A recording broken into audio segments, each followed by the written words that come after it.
Hi friends, ನಾನು ನಿಮ್ಮ ಪ್ರಿಯಾ ಹಾಸನ್. ಯಾವಾಗಲೂ ಖುಷಿಯಾಗಿರಿ ಅಂತ ಹೇಳೋದು ಈಸಿ, ಆದರೆ ಆ ರೀತಿ ಇರೋದು ತುಂಬ ಕಷ್ಟ ಅಂತೀರ.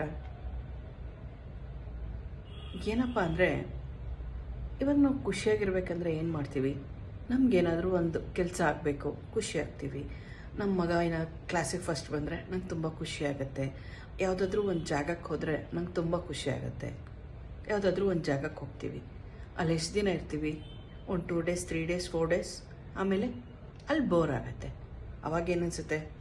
ನಮ್ಮ ಮನೆಯೇ ನೆಮ್ಮದಿನಪ್ಪ, ನಮ್ಮ ಮನೆಗೆ ಹೋದರೆ ಸಾಕು ಅನ್ನಿಸ್ತಾ ಇದೆ ನನಗೆ ಅಂತೀವಿ. ಸೊ ಮನೆಯಿಂದ ಹೊರಡಬೇಕಾದ್ರೆ ನಾವು ಖುಷಿನ ಬೇರೆ ಕಡೆ ಎಕ್ಸ್ಪೆಕ್ಟ್ ಮಾಡಿಕೊಂಡು ಹೋದ್ವಿ. ಆನಂತರ ನಮ್ಮ ಮನೆಯೇ ನೆಮ್ಮದಿ ಅಂತ ನಾವು ವಾಪಸ್ ಬರ್ತೀವಿ.